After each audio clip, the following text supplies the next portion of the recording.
No one thought he would ever talk again, not after all the bad news about him, not after he disappeared for years. But when Diane Keaton died, it changed something inside Woody Allen. At 89 years old, the man who always made jokes and liked to be in charge suddenly seemed like a real person. He seemed weak, sorry, and he finally understood what he had lost, and it hurt. The woman who used to laugh during his most worried times was gone. And when she died, the last part of his young life died with her. What he is saying now is what everyone kind of always thought was true, the start of their whole story.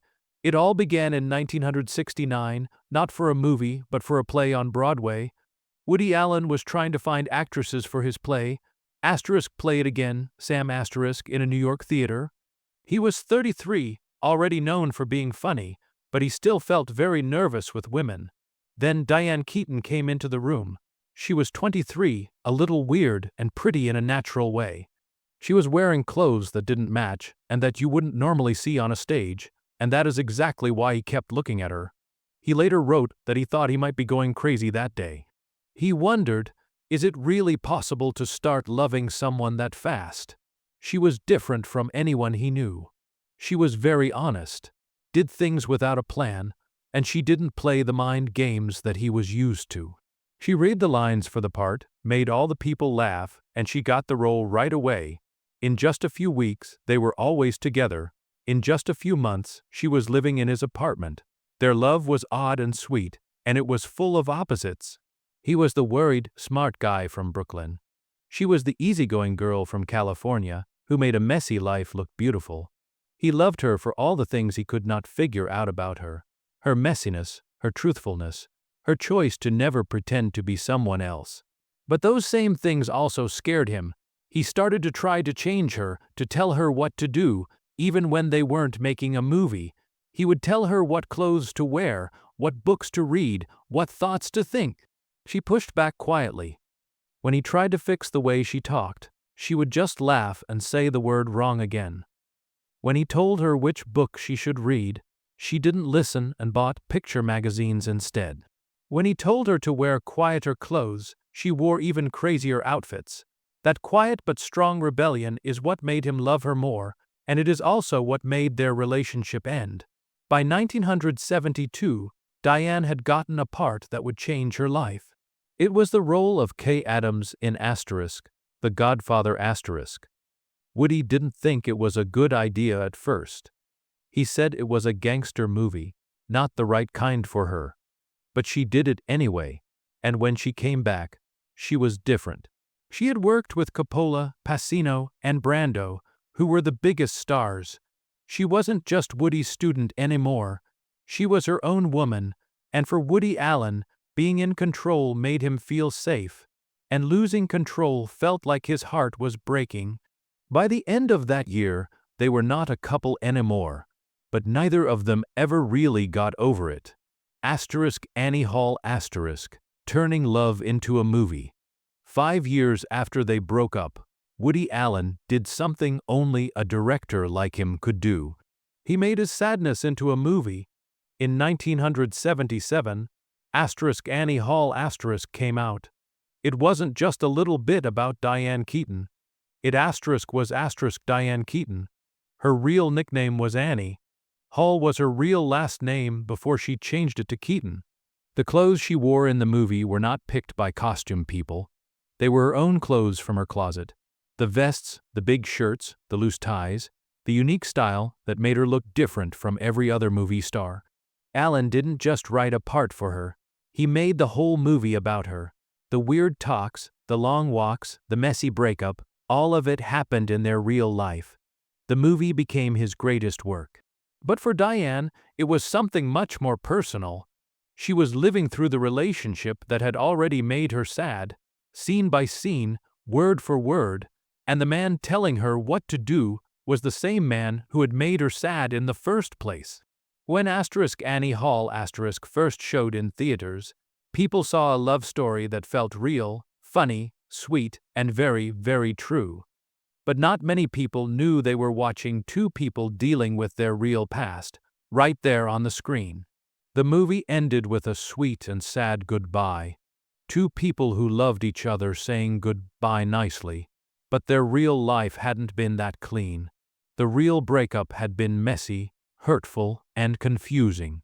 Woody had changed what really happened. He turned the sadness into art, the sorry feelings into a beautiful story. That year, Annie Hall won Best Picture. Woody Allen won Best Director. Diane Keaton won the Oscar for Best Actress. On the stage holding her award, she looked so happy, but people who knew her said she was shaking on the inside. It was the most beautiful and the most painful win of her whole life. Later, Woody said that Annie Hall wasn't a love letter.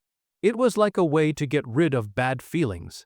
He said he made the movie to understand why they broke up, to try to get her out of his mind, but that never worked. Some memories don't go away, even after the movie is over. Diane Keaton would always be his memory, the one who laughed really loud, lived exactly how she wanted, and never wanted to go back to the past. The years they were apart, and the memory that never left. When Annie Hall was finished, their love story was officially over, but Woody Allen could not really let her go. He put her in another movie just 1 year later, in Interiors and then in Manhattan . Every few years, she would show up in his work again, like a song you can't forget. Their friends saw it. It didn't matter how many new actresses he found. It didn't matter how many new girlfriends he had. Diane Keaton was always in his head, in his writing, in the shadow of every woman he created in his movies. By the 1980s, Keaton had become a huge star all by herself. She was in Red's Baby Boom and Father of the Bride . Woody's name, meanwhile, was connected to great movies, but also to big arguments. But even as their lives went in different directions, they still talked, quietly and with respect. Sometimes they had phone calls that went on for hours, and sometimes they wouldn't talk for years, and then one of them would suddenly send a short message. It would just say, "How are you?" Then in 1992, everything became different. The whole world seemed to get angry at Woody Allen. His long and nasty fight with Mia Farrow over their kids became one of the biggest Hollywood scandals anyone had ever seen. It was full of angry claims, betrayal, and people feeling disgusted. His relationship with Soon-Yi Previn, who was Mia's adopted daughter, shocked even his close friends. The gossip newspapers called him a monster. Movie stars who used to love him now walked away from him. Movie studios stopped calling him, and yet, one person did not leave. When Woody was making Manhattan Murder Mystery in 1993, he called Diane again. She wasn't even supposed to be in that movie. Mia Farrow was, but Diane agreed to do it at the very last minute. Working together after 20 years felt weird, like opening an old book you had put away. But it worked. Their easy connection, their perfect timing, their quiet understanding, none of that had gone away. That movie became their quiet way of coming back together, not as lovers, but as people. It was two people who had seen each other at their best and their worst, now standing next to each other again. Woody later said that asking her to be in the movie saved his career and his feelings. For Diane, it was an easy choice. She never thought of herself as his protector or his hero. She saw a friend who was breaking into pieces, and she would not let him sink. What they had from that point on was not love, and it wasn't just missing the old days. It was something more special. A connection for their whole lives that neither of them could explain, but that they both needed to keep going, being loyal when things got really bad. By the late 2000s, Woody Allen had become one of the most argued about people in Hollywood. The Me Too movement made people remember the old problems, and the claims from Dylan Farrow came back, and people were even angrier. Actors who had been in his movies started to publicly say they didn't support him. Film festivals stopped showing his movies. Streaming companies ended their agreements with him. The man who had been so important to movies was suddenly being forgotten. And through all that noise, one person stayed on his side. Diane Keaton. In January 2018, She went on Twitter and wrote just 13 words that changed everything for her. She wrote, "Woody Allen is my friend and I continue to believe him." She shared a link to an old interview from 1992 where Allen said he didn't do anything wrong. She wrote, "It might be of interest to take a look and see what you think," saying that cost her more than people knew. Directors stopped offering her jobs. Movie roles quietly went away. People she worked with turned away from her. People on the internet were very mean to her, calling her crazy, or saying she was helping a bad person, or even worse names. But she did not delete the tweet, she did not explain it further, and she did not say she was sorry. It wasn't something she did without thinking. It was loyalty that came from 50 years of knowing someone, not just from the news. People who knew them both said she hated when people were fake. She believed him, one person said, not because she was stupid, but because she had known the man for 50 years and had seen him when he was at his weakest, his most personal. For Woody, that loyalty was the most important thing. "She believed me when no one else would," he told a friend. "She stayed with me when it made her lose a lot. I didn't ask her to, she just did." Even as his world got smaller, as people made fun of him and studios said no to him, Diane was there quietly, behind all the shouting. They talked sometimes, usually just short phone calls or texts. When she said she supported him in public, he would send her a message later to say thanks. It wasn't romance, and it wasn't even a normal friendship. It was something more, a kind of quiet knowing between two people who had lived through each other and were now living through the hard world together. When Diane did an interview in 2023, she said it again, even stronger. "I'm proud," she said. "I'm proud more than anything of the movies we made together." Her words made people angry at her again, but they also showed something else.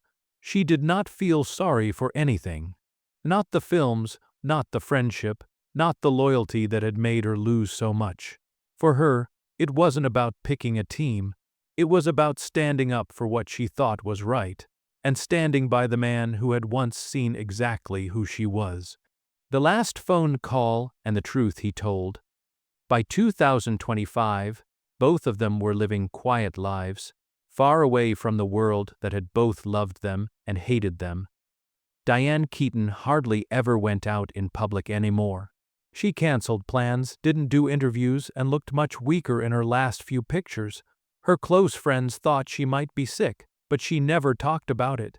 Even her oldest friends didn't know how bad it was. Then on October 11, 2025, the news came out.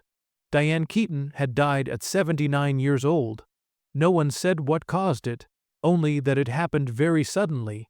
Everyone in Hollywood was quiet, but no one was more upset than Woody Allen.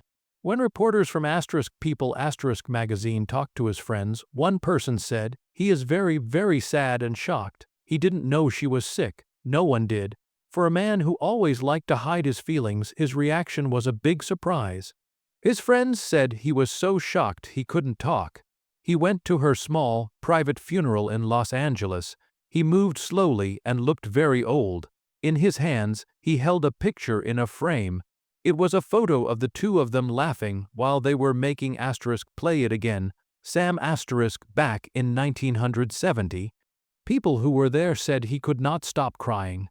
2 days later, on October 13th, Woody Allen did something he hadn't done in many, many years.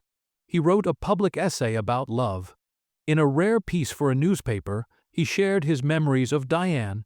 He wrote about the first time he saw her, the laughing, the mess, how beautiful she was. When we first met, he wrote, "I thought she was so charming, so beautiful, so magical that I thought I might be crazy. Was it possible to fall in love so quickly?" He called her a genius, a naturally funny person, a woman with perfect taste who had changed his movies and his life, but there was also a feeling of being sorry, a deep, clear feeling of being sorry. "We had a few great personal years together," he wrote, "and finally we both moved on. Why we parted, only God and Freud might know. In private, he said even more. People close to him said he admitted something he had never said out loud before.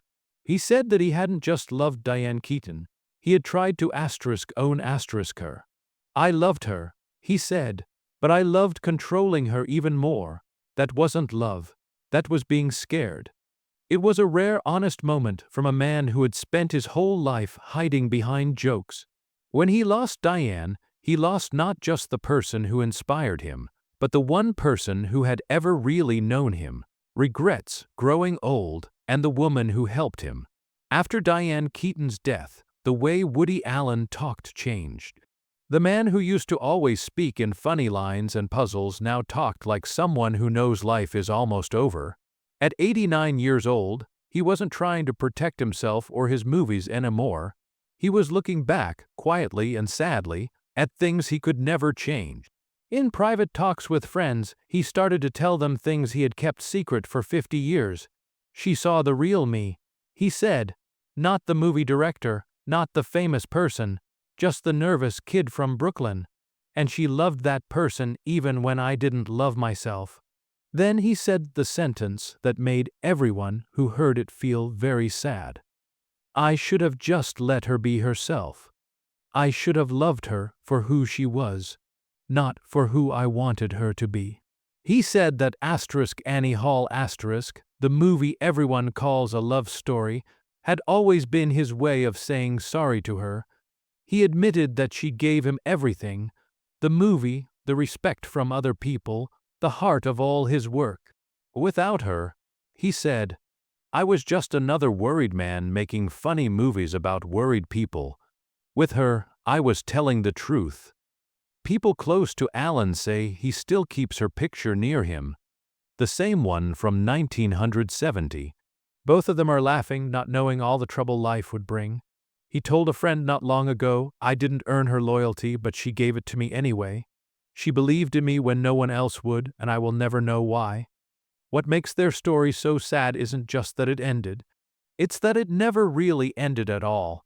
56 years, 9 movies, so many fights, quiet times making up, and in the end, she was still the most important person in his memories.